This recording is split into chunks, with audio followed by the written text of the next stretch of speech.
Welcome to Robin's Mobile Roost. I'm back on the road in my camper again. Actually, not really. I'm just up at my cabin and in my camper.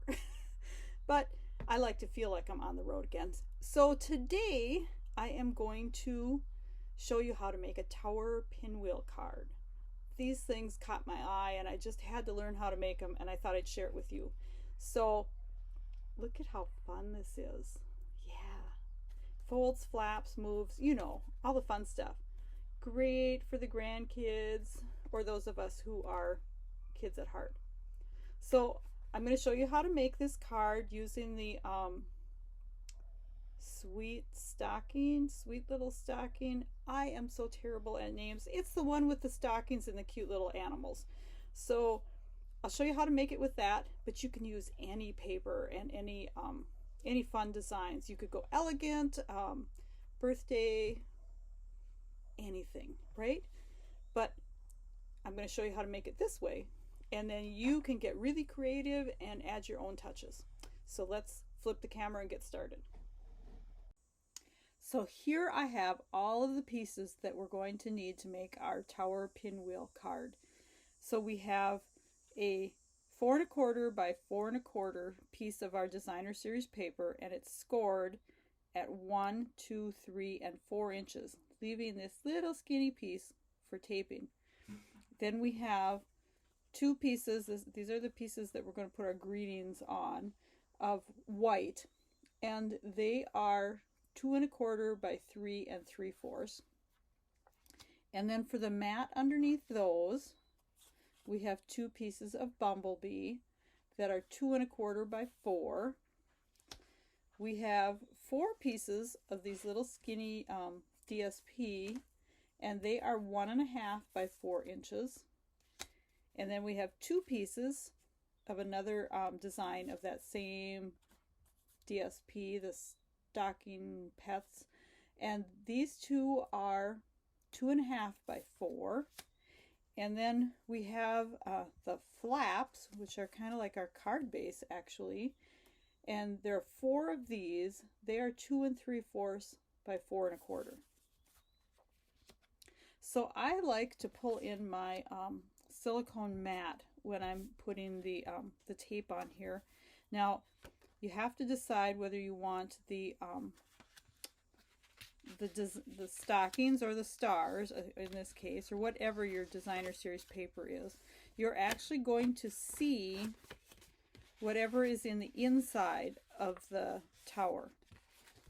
It's a little bit hard to grasp because okay, so if you turn it like this, you are going to actually see the stockings, and I think I want the stars, so I need to turn it the other way.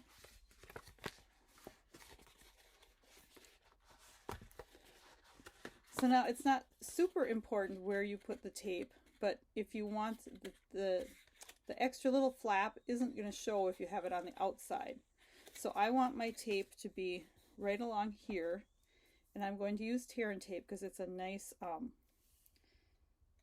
sturdy tape. Now my little 1/4 inch is a little bit narrower than the tape. So if you wanted to, you could make this actually 4 1/2, but then it's harder to remember which direction is which. Now I have this little bit extra, and I'm just going to tip it over onto the glue because it's not going to hurt anything. It's sticky on both sides. You're just going to tip it over, and then I will just close the paper onto it. So there we have our little tunnel. Now mine isn't going to matter because the stars are not directional, but if you had a design inside, you're going to want to make sure that you have your papers all go in the same direction so that it's up and down. Now this is the part that I had the most trouble with, so I want to make sure this is nice and square either way, and I have something sticky on my paper here. Okay. Make sure it's not on this. No, it's on my paper. Okay, so we're gonna lay this flat, and we'll take our tape runner And we're going to run some adhesive down the left side of the score. Okay, so you only want it on the left side. Then we're going to take one of our flappers and we're just going to line it up on here. So everything's nice and square. And rub it down good. Then you're going to roll it over. And you're going to do the same thing. Whoops. You're going to do the same thing again. Putting the tape just on the left side of the score line.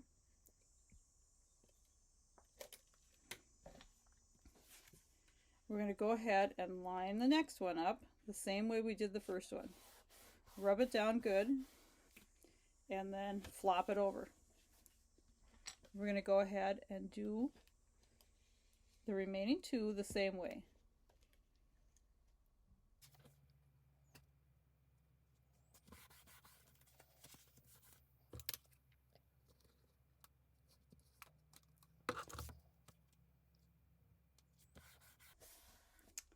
Then when we're finished, we'll have our card base. So we have our tower in the center and then our 4 flaps all pinwheeling out from the middle. Now we're going to, each one of the narrow pieces is going to get one of these smaller designer series paper strips that we had cut. And of course you could do it, you know, any side. There's so many different options you can create with this, and any designer series paper will work.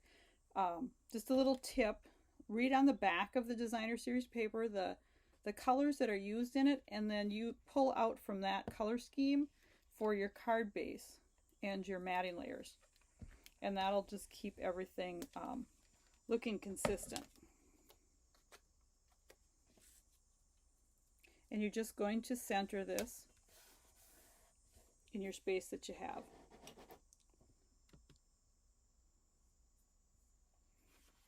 And you can just keep flopping your pieces over and continue and put all 4 of those on.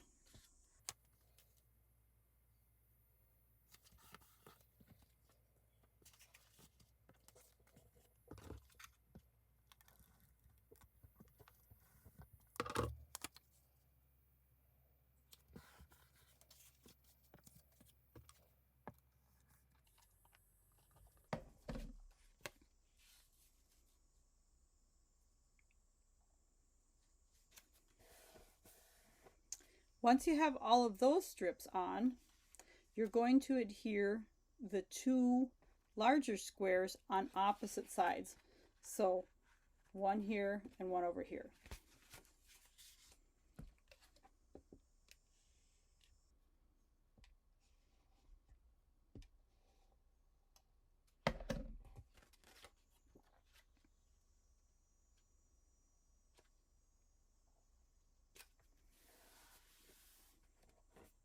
I just love that grumpy cat with the antlers on.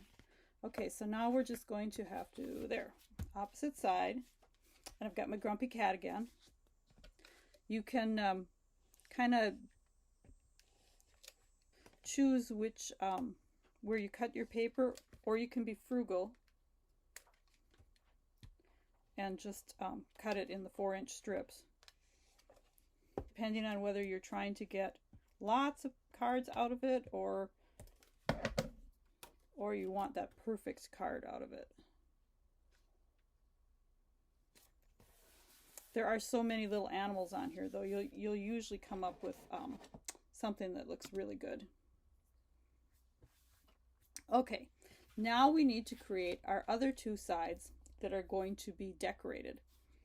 So for that, we're going to pull in our white pieces. And this is just a strip that's been cut off with some of the edge pieces. Now, I like using these little guys who are on the edge, and you just put them on the edge of your paper after you've fussy cut them. I know everyone hates fussy cutting, so I'll speed this up.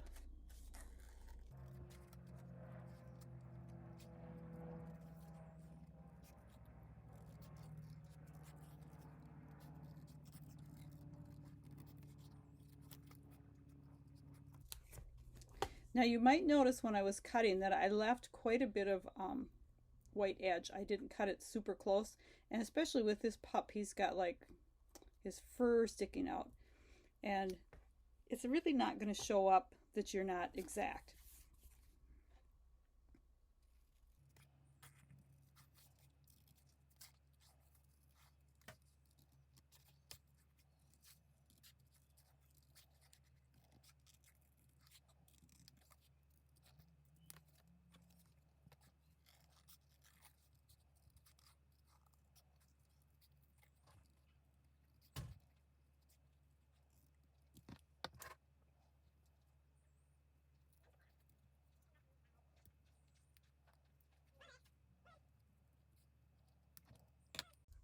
Now, because I'm up at my cabin and sitting in my camper, you might notice some random strange noises in the background. You know, we have neighbors on both sides, and the neighbors on the one side have just a whole passel of kids here today, and my husband and son are out working in the yard, so excuse the noise. So now we have our little critters cut, and we're going to put one on each one, and I'm not quite sure where I should put the mouse. Maybe here. And then I have this cute greeting. It says Santa Paws is coming to town. I think that one's going to go here. And of course I only brought one block, so I want a greeting for the other one, but we'll have to wait and mount that after we get done with this one.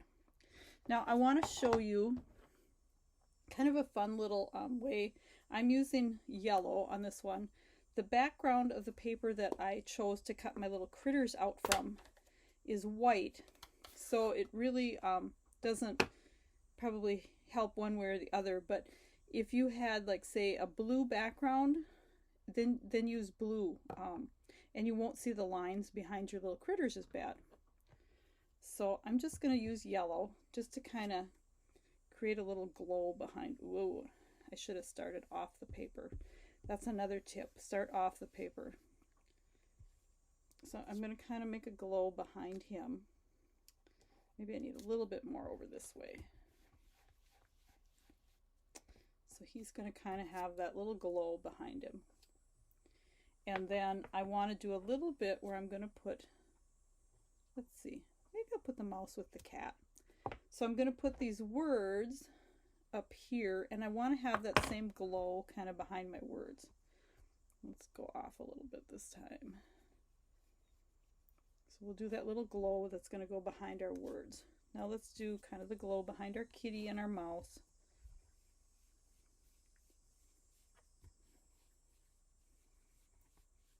Just adds a little bit of something to the paper. Yeah, the kitty and the mouse kind of go together, don't they? And I'm going to put some words up there too, but I'm not. We'll have to look at the greetings after we get done here. Okay, and I'm going to close this. This is lesson well learned. Close your ink pads when you're done with them so you don't drop something in them. Okay, now I actually wish I had brought my my liquid glue maybe for this, but I didn't.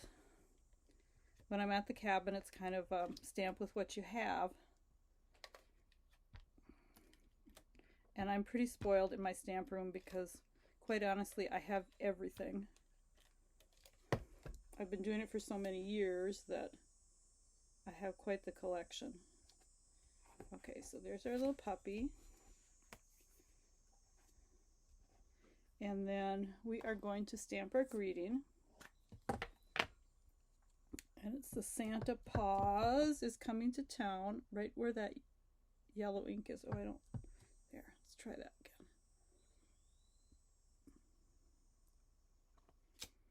Okay, perfect. Now, cover the ink. And we'll get our kitty and our mouse on. Definitely the mouse goes with the kitty. I don't know what I was thinking to begin with. That's why you sometimes have to take a step back.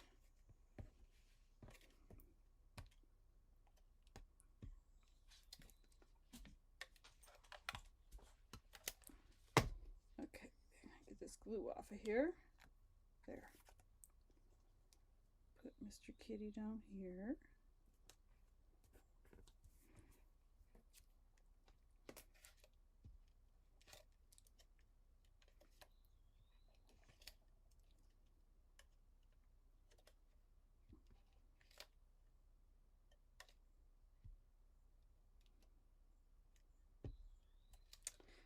This would have worked way easier with some liquid glue with these tiny pieces, but okay.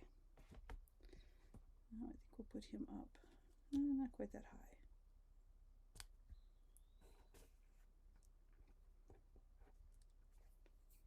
Now actually this might be a good card to do like a to and from. Oh, that's another thing I forgot was my my stamp cleaner, so I will have to rinse these off in the sink.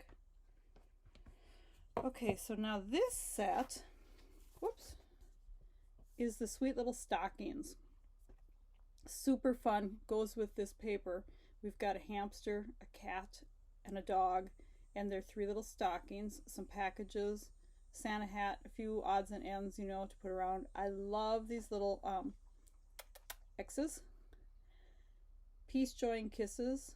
For you, very merry. I think I'm going to use the for you on this side, and then I would sign my name there. So I would have the for you, and then I'll go love Robin, or Grandma probably, because this looks like a great grandkid card. So we're just going to put the for you up here, and then I would say from Grandma. Love Grandma. So now you always kind of want to give your ink a few seconds, and that's all I ever give mine is seconds. Let's be honest. I have no patience. And make sure that when you set your paper down, it's not in the spot where you just inked something.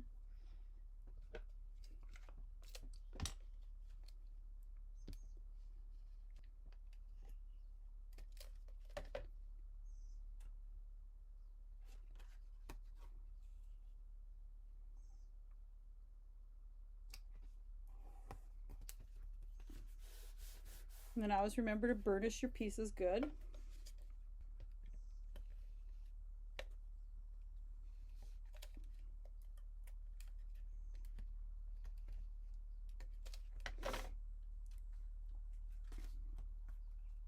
And we're just going to center this one, just like we did the others.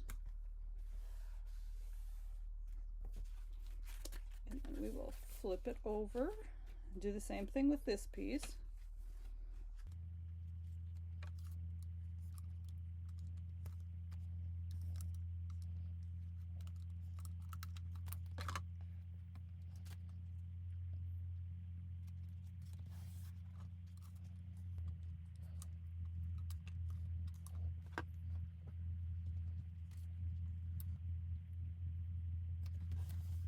Now my grandchildren all have cats. Some of them have hamsters. One family has a dog. So this set is just perfect for me and my grandkids. Now this folds flat, just like that, slides into an envelope. Isn't that cute? I have just gone crazy making these cards because they are so cute. And there's just so many different ways you could decorate them. Now I want to show you a couple other ones that I've made. This one is using the paper that you can get free during celebration, and the cutouts are from that same paper pack. This paper is the Whimsy, it's something whimsy. It's pink and greens and very susical. So that is that card. And then I did make one that wasn't Christmas. This is with the Sweet Symmetry paper and the Counting Sheep, which is a celebration stamp set. So this one's a birthday card. And then another Christmas. I have kind of been working on Christmas cards lately. So this is the Gingerbread and Peppermints paper. And just I fussy cut some little ornaments out of the paper. This paper is just has so many different fun designs, and it really looks like frosting. So hope you enjoyed the Tower Pinwheel card, and hope you have fun making some of these. If you want to shop for any of these products, go ahead and hop on over to my store in the link below. And remember that in August and September, this is 2021 if you're watching this, down the line a bit, but these celebration items are available free with a $50 purchase. So take advantage of that if you're watching right away when I post this. And you have a great day. Thanks for stopping at the Roost.